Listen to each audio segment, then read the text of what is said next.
आपकी सैलरी आते ही खत्म हो जाती है? क्या महीने के आखिर में आपकी जेब खाली हो जाती है?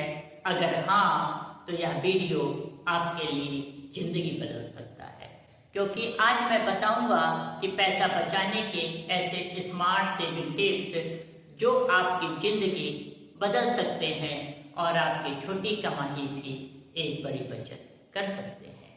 दोस्तों, पैसा कमाना जितना जरूरी है उससे ज्यादा जरूरी है पैसा बचाना, क्योंकि आपका बचाया हुआ पैसा ही आपके भविष्य की ताकत है। अगर आप कुछ भी कमाते हैं लेकिन आपकी बचत जीरो है तो आप समझ सकते हैं कि भविष्य में आप पे फाइनेंशियल परेशानियां आना स्वाभाविक है। यह आप भली भांति जानते हैं। स्मार्ट सेविंग टिप्स नंबर 1, अब बजट बनाएं। अपनी आमदनी आते ही एक बजट बनाएं और बजट का 3 हिस्से में खर्च करें। 50% घर खर्च में, 30% हिस्सा अपनी जरूरत और शौक के खर्च में और 20% अपने सेविंग और इन्वेस्टमेंट के लिए। इसके लिए आपके पास 2 बैंक अकाउंट होना जरूरी है। एक बैंक अकाउंट जिसमें आपकी सैलरी या आमदनी आती है और दूसरा बैंक अकाउंट जिसमें आप इन्वेस्ट करते हैं। एक महीने का एक फिक्स नियम बनाएं कि जैसे ही आपकी आमदनी आती है उसमें से 20% हिस्सा आप अपने सेविंग अकाउंट में ट्रांसफर कर दें। जैसे कि मान के चलें कि अगर आप महीने का 20,000 भी कमाते हैं तो आप उसका 20% यानी 4,000 रुपया अपने सेविंग अकाउंट में ट्रांसफर कर दें, जिसको केवल आपको बचत करनी है, खर्च नहीं करना है। और बचे हुए 16,000 में से आपको सभी लोन्स और घर खर्च की जरूरत को पूरा करना है। इसी बजट के नियम को आपको आजीवन फॉलो करना है। तो 20% की जो आपकी आमदनी है वह आमदनी आपके भविष्य के लिए एक बहुत बड़ी पूंजी निर्माण का कार्य करेगी। टिप्स नंबर 2, आमदनी आते ही, तनख्वाह या सैलरी आते ही सबसे पहले अपना 20% अपने सेविंग अकाउंट में ट्रांसफर कर दें और यह ना देखें कि मैं पहले खर्च करूंगा और महीने के आखिर में अगर मेरे से कुछ बचता है तब उसे ट्रांसफर करूंगा। नहीं, आपकी आमदनी आते ही सबसे पहला काम है आपको 20% आमदनी आपके सैलरी अकाउंट में ट्रांसफर करना, जिसे आप अपनी सुविधा अनुसार इन्वेस्ट करें। कैसे इन्वेस्ट करेंगे वो अपने आगे चर्चा करेंगे। टिप्स नंबर 3, फालतू के खर्च को रोकना। ऐसे खर्च होते हैं जिसे खर्च करना जरूरी नहीं है, जिसे हम शौक या दिखावे के लिए खर्च करते हैं। ऐसे खर्च को, चाहे वो छोटी खर्च ही हो, उसे खर्च होने से रोकना चाहिए या खर्च करने से पहले उस पर विचार करना चाहिए कि क्या खर्च करना जरूरी है। अनावश्यक खर्च करना कोई बहादुरी का काम नहीं है और उसे रोकना कोई कंजूसी नहीं कहलाता है। इसलिए जिस खर्च को बिना किए आपका काम चल सकता है, ऐसे खर्च को एक बार रोकें या खर्च करने से बचें।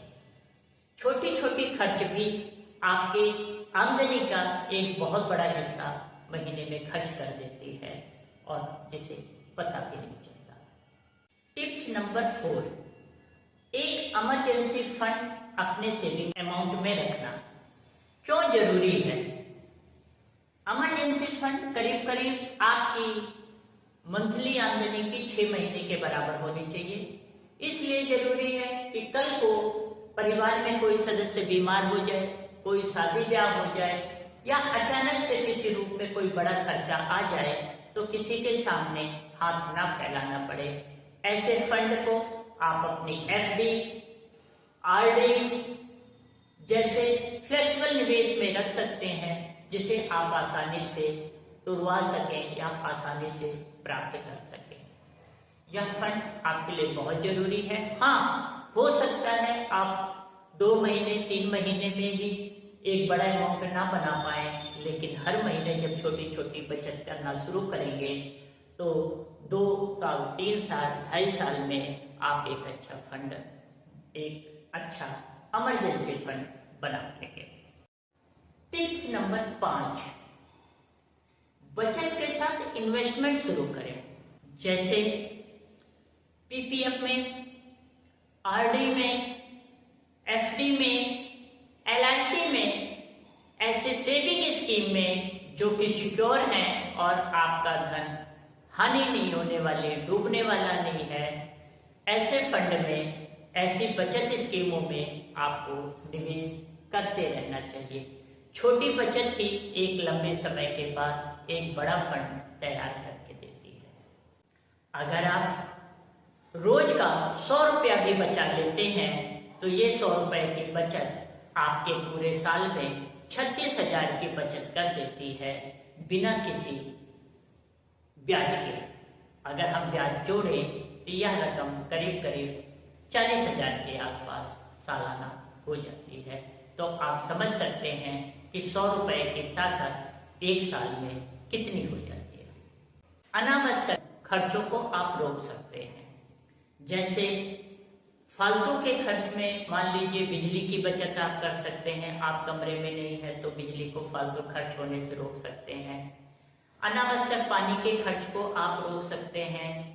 फूड आप ऑर्डर करते हैं, चाय कॉफी आदि का आप जरूरत से ज्यादा कंजप्शन करते हैं। आप शौक में दिखावे के लिए अगर आप पार्टी करते हैं या ऐसे कोई फजूल खर्च जिसे आप शौक में करते हैं, तो ऐसे फजूल खर्च को आप रोक सकते हैं और अपने मंथली बजट को बिगड़ने से, खराब होने से आप बचा सकते हैं। समझदार लोग अनावश्यक खर्च को रोकते हैं, चाहे वो 1 रुपए की ही क्यों ना हो। पार्ट 3, ये गलतियां कभी ना करें। बिना किसी बड़ी जरूरत के लोन ना लें, क्योंकि अगर आप एक बार लोन ले लेते हैं तो उसके ब्याज में फंस जाते हैं और आपका बजट गड़बड़ हो जाता है। लोन उसी परिस्थिति में लें जब सारे रास्ते बंद हों और कहीं से भी आपको पैसे की व्यवस्था नहीं हो पा रही है और लेना बहुत जरूरी है, उसी परिस्थिति में आप लोन लें। दिखावे के चक्कर में क्रेडिट कार्ड ना लें। क्रेडिट कार्ड शुरू में तो बहुत अच्छा लगता है, लेकिन अगर एक बार आप उसकी पेमेंट को पे नहीं कर पाते हैं टाइम से, तो उसका भुगतान पे करना एक कठिन हो जाता है और ब्याज दर ब्याज बढ़ता रहता है। इनकम बढ़ते ही खर्च ना बढ़ा लें।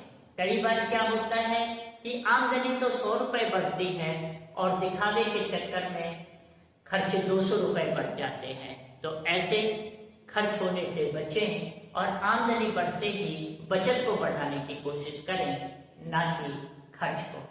और ऑनलाइन खरीदारी से भी बचें। जब भी खरीदारी हो तो कोशिश करें कि अधिकांश कैश में देने की कोशिश करें, क्योंकि जब हम कैश में पैसा खर्च करते हैं तो हमें एक बार डर लगता है और हम खर्च करने से पहले सोचते हैं, लेकिन जब हम ऑनलाइन पे करते हैं तो हमें सोचने की जरूरत नहीं होती और फटाफट यूपीआई या ऑनलाइन पे करना आसान लगता है और पे कर देते हैं। तो इसलिए ये कुछ टिप्स है जिसे आप आजमा सकते हैं और अपने खर्चे कम कर सकते हैं, जिससे आपकी आमदनी का हिस्सा बढ़ता रहेगा और आपके महीने के अंत में भी आपकी पॉकेट में कुछ न कुछ बचत जरूर हो।